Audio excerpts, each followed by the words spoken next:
So I need a really huge favor from you guys. Please go and support Soul Food Market. They are a Black-owned supermarket store that will be based in Atlanta, and they will be sourcing their products from Black farmers. How many of us always talk about we need more positivity, we need more of us to go and buy out the block? This is your time to put your money where your mouth is. They're currently doing crowdfunding and they have goals that they're trying to meet. Every single donation makes a difference. So I need you guys to please go and support this. It only has 2 days left, but make sure you go and make a donation and share it along. I'll leave the links below for you to go to We Buy Black because they're hosting it. So I appreciate you guys for supporting it. Hey you guys, in today's video, you already know what I'm going to be discussing by the title, and I anticipate that some of you guys may misinterpret what it is that I'm trying to convey based upon the title. So I really ask that you listen before you comment to prevent yourself from getting permanently blocked. We do have a lifetime blocking membership over here. If you would like a lifetime membership of being blocked from my channel, just go ahead and not follow instructions. I can go ahead and assist you with getting that membership done. So just let me know in the comment section if you want that membership and I got you, babe. So anyways, in today's video, I'm going to be discussing why I feel as though Black women need to realize that we are not strong and independent, and that is okay. Before I get into today's video, please make sure you go and support our sponsors. I need you to go and click the link below to go and check out CarMarshal. They have over 100,000 different cars in their inventory, and while you shop, they will negotiate for you. Also, go and get all your personal hygiene related needs. Go get your air fresheners, your incense, your moisturizers from ashkicking.com. Use Paris Milan at checkout for 15% off. Go and support Keisha Rose Skincare to get their triple butter moisturizer. You can use it on your edges if they gone. Keisha Rose Skincare has it for you. Y'all are going to be mad at me. Y'all probably gonna take what I'm saying the wrong way, and I'm trying to fix this narrative for us because I'm tired of us always having to be on the front lines, getting effed up, getting stomped out. I feel like these stereotypical titles that are placed upon Black women is what we need to try to correct so that we don't view and start to internalize those things within ourselves, and obviously some of us have. I did some videos the other day where I was telling you guys about that trifling bum troll. So she made this comment where she was basically saying that she feels as though Black women are the strongest women. I love women, period. And I specifically respect and love and admire Black women, who to me are the strongest women that I know.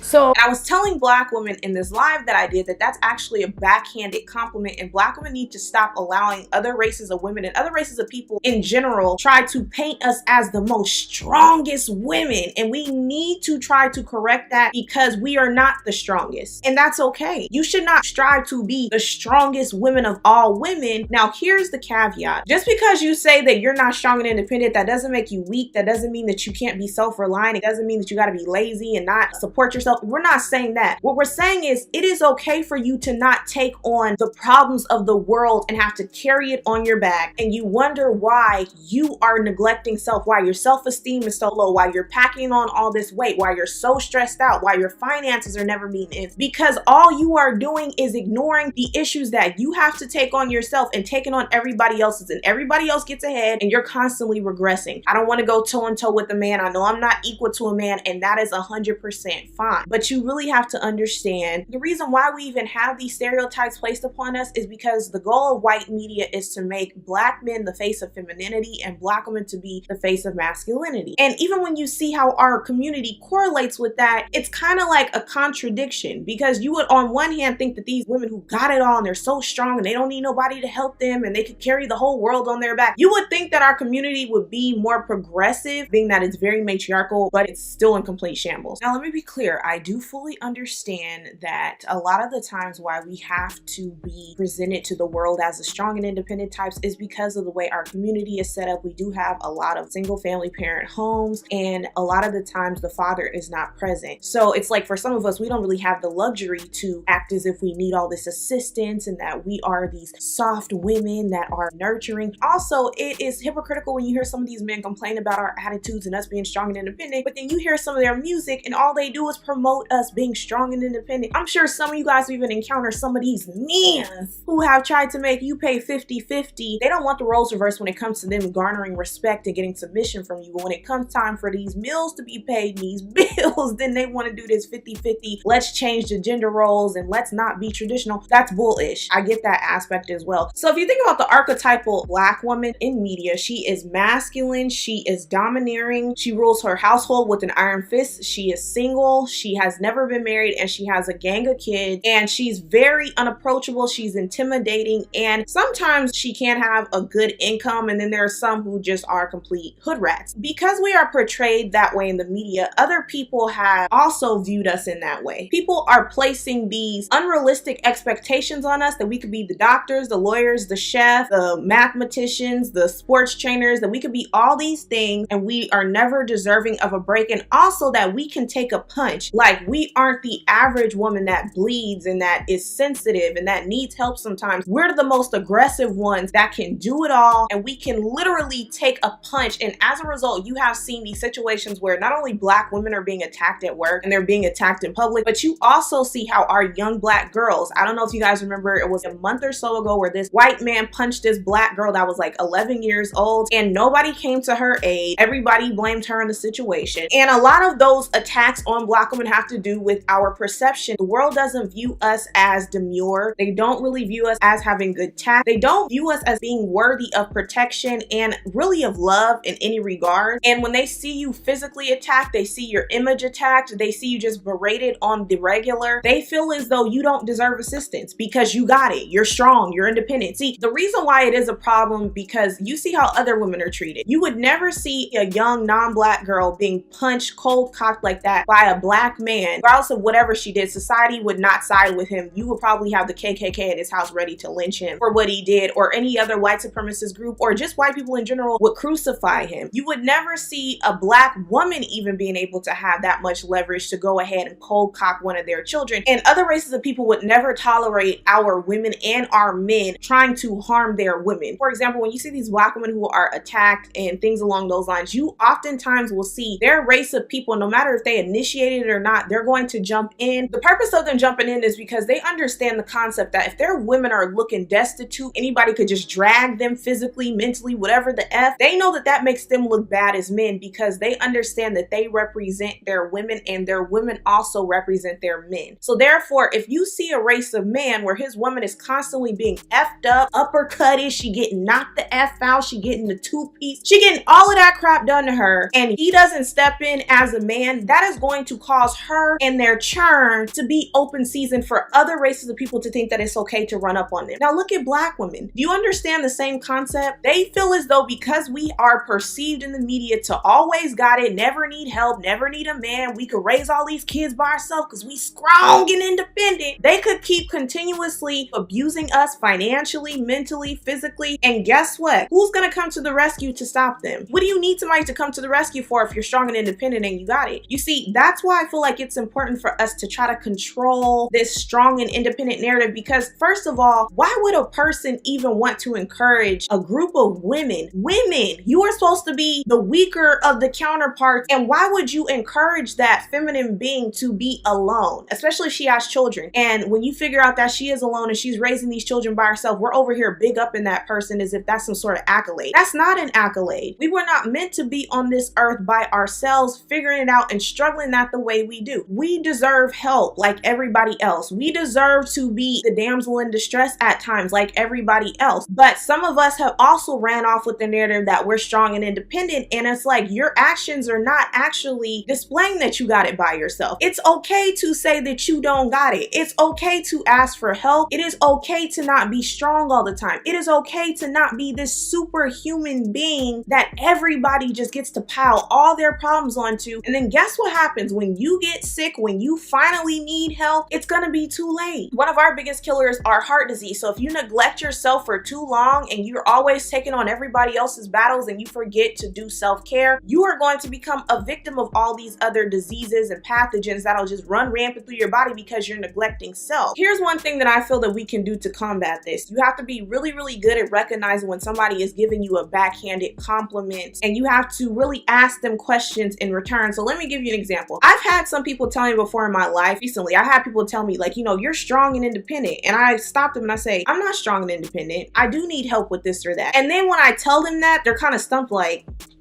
what do you mean you're not strong and independent? Like every other Black woman likes when I say that. And it's like, no, I'm not strong and independent. And then I'll turn around and I ask them the question, what's wrong with me not being strong and independent? Black women not only have to catch those backhanded compliments, but unfortunately we have to do this. I understand some Black women may be mad when I say this and they feel as though it's harming other Black women. When you see them trying to prop up a Black face, and more specifically a Black woman who is the first X, Y, and Z. For example, there was Monet Davis, part of a freaking Little League baseball team. Now I I know a lot of Black people were proud of her and this is a proud accomplishment, but just think about that. Why on earth were they pushing this so hard? You have to think about what I was stating earlier in this video. They want Black women to be the face of masculinity and Black men to be the face of femininity. So therefore, they'll consistently be like, you know what? Let's give them some positive imagery. She's the best on the team, beating all these boys. She's the strongest on the team. And better yet, aside from the Black girls, let's get a Black woman like a Tony Harris. Let's make her the first female to be part of the NFL because she's strong and she got it. She don't need help for nothing. See, that's the bullcrap that I'm talking about. Backhanded compliment. You'll give them a prize, but there's some string attached to it. You are the first female in the NFL. You are the first strong Black female to be part of the Little League. That's an accomplishment. And it's like, no. Aside from sports, look at comedy. When you see Leslie Jones, it's unfortunate because she does play into those stereotypes. And I want to go back to my original point. I know it'll be hard to say, like, don't take the food, don't take money out of the hands of these women. But unfortunately, sometimes all skin folk and kinfolk and these people are propped up for a reason to distort your image. So why would you consistently patronize those who are going to benefit in the long run? When you're patronizing and going out buying their baseball cards, their souvenirs, you're going to attend their comedian shows. Unfortunately, in the long run, Black women take the L. Because what happens when they go on and they did all this for the NFL, but they don't even get in? But those white media companies that were promoting her, they got all the revenue from the ads that they were propping up. Or what about when these people fall off? You know, ultimately, we lose in the long run. So part of it is controlling our image. You have to realize that in media, if they don't really report it, then in a way, society feels like it doesn't exist. So we have to stop supporting stuff that encourages us to be viewed as a subhuman species. Ultimately, I know that we cannot fix this in one video, but we have to consistently put out these type of messages to inform other Black women of our behavior, how to correct it, and in the long run, this helps our children. Our young daughters should not grow up in a household feeling as if it's okay for them to see mommy have to carry on everything by herself, and then she grows up to be this strong, independent woman. You don't want your son seeing that too, that they will go into relationships feeling as if they could just rely on women to take on so many responsibilities by themselves. These strong Black queens got to take on everything by themselves and nobody is ever able to come to their rescue. So this is about us uplifting our young children to not repeat the same errors that we have. So I hope that this video was able to enlighten us on why we need to stop allowing ourselves to be deluded into these narratives that are placed on us by the white media, because ultimately they do have an agenda behind it. So anyways, you guys, please make sure you like, comment, subscribe, and share. I appreciate you guys so much for supporting me, and I'll talk to you guys later. Bye.